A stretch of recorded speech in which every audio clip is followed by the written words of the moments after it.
I must admit, I am deathly curious to know how a void gate came to be hidden in the depths of these ruins.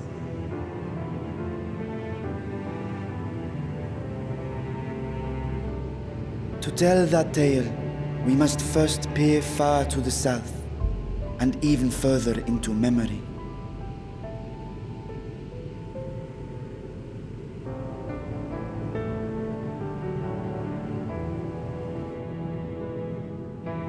An age 5 millennia passed when the Algan Empire sent an invading force to the shores of Merasidia. The southern people rallied around the commanding figures of Bahamut and Tiamat and fought fiercely to repel the would-be conquerors. With Bahamut's defeat, however, the tide turned against them.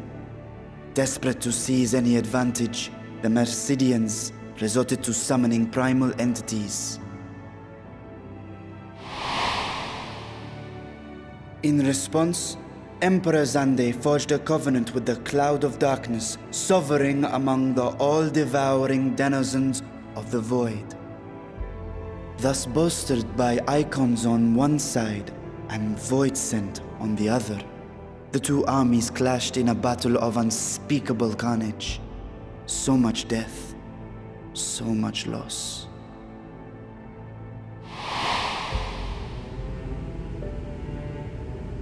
I consider myself well versed in that period of history, yet you speak as one who witnessed it happen. Indeed, I did. I heard Tiamat's roar of defiance and sped toward that war-torn land.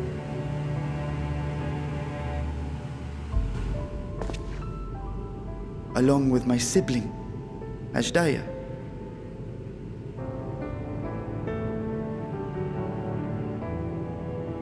We dragons are not male or female as men are wont to classify, but elder sister is the closest a mortal tongue can come to describing what she meant to me. I was the last of our brood to hatch, and Azdaja cared for me where my sire could not.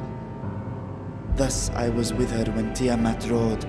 I was with her when she journeyed south, and I was with her when she fought against the Void-sent hordes.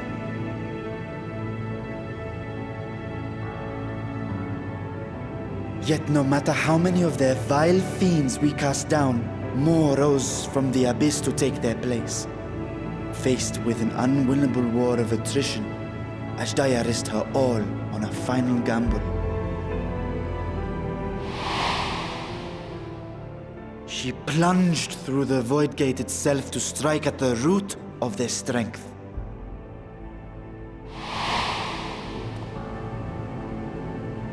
I tried to follow in her wake, determined to lend what aid I could. But even as I came upon Alag's glittering tower, I saw the rift close behind her. And Azdaja has been lost to us ever since. I find I must retract my earlier claim of historical knowledge. Nowhere in the Crystal Tower's archives did I see mention of such noble sacrifice. That does not surprise me. To Allagan eyes, it must have seemed as if a lone dragon, driven to madness, simply dove through the gate and did not return.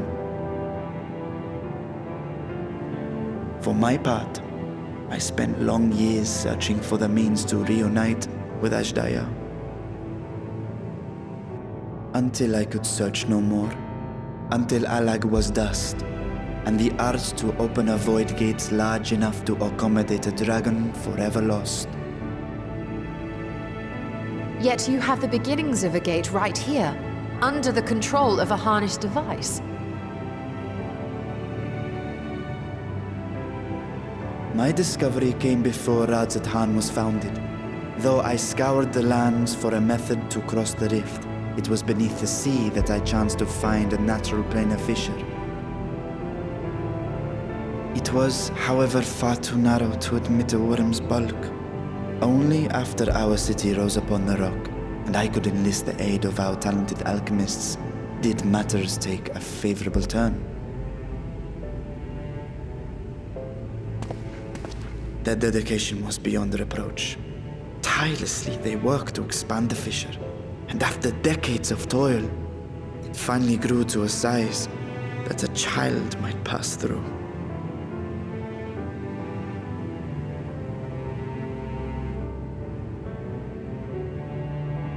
Not long ago, you told us that you called out to your kin, that Azdaja's answer was silence.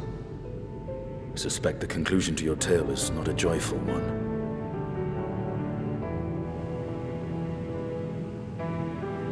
With hope in my heart, I used a simulacrum to cross the threshold. But no, I did not find her.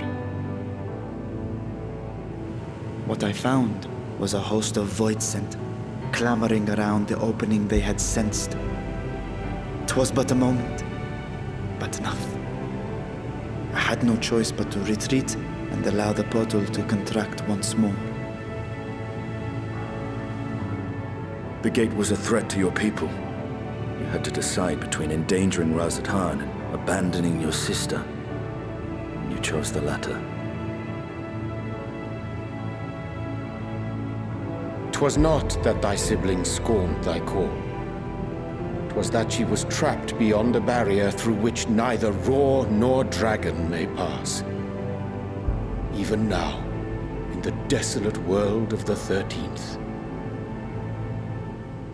I can scarce imagine your pain, yet it was wise not to linger in that place. Too long a sojourn, and even a being of your power risks being warped into a creature of the void. You've seen this phenomenon before, when we stepped into the darkness.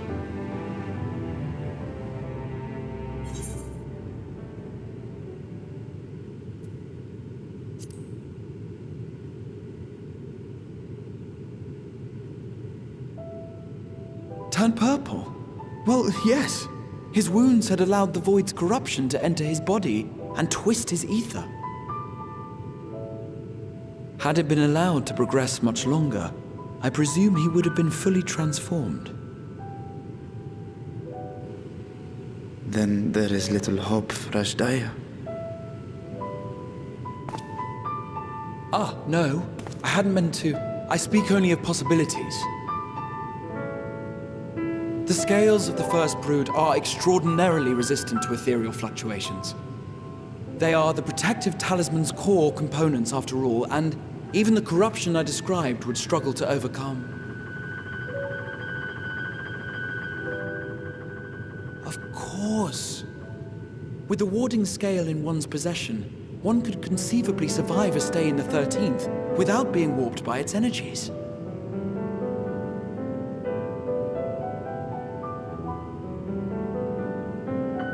Be that as it may, it is too late to rescue my sister. 5,000 years too late.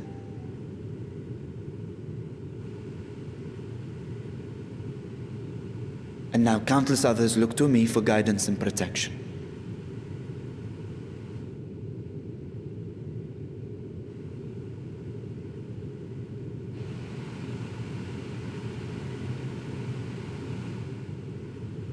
So when I sensed intruders in the ruins, I came only to ensure that the gate remained closed. That, and to secure the treasure, of course.